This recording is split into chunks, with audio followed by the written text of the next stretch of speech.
పిల్లలు ఈవేళ స్టోరీ వచ్చేసి పడక కింద ఉన్నది దెయ్యం. మొదలెడదామా? ఫుల్గా చూస్తానంటేనే వీడియో చూడండి, లేదంటే ఇప్పుడే వెళ్ళిపోండి. సుమన్ అనే అమ్మాయి రాత్రుళ్ళు భూతాలంటే చాలా భయం.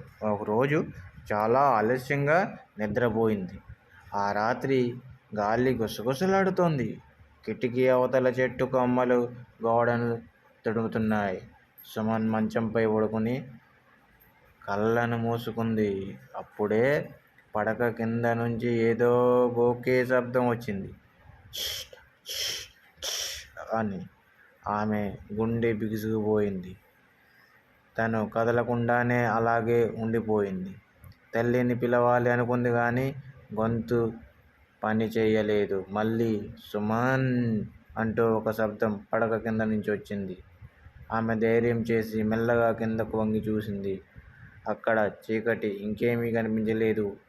అతను ఓదార్చు కోసం మంచం కింద చేతిని పెట్టింది. అప్పుడే కింద నుండి ఒక చాలా చల్లని చేయి ఆమె చేతిని బిరిగా పట్టేసింది. సుమన్ కేకేసింది, అమ్మా!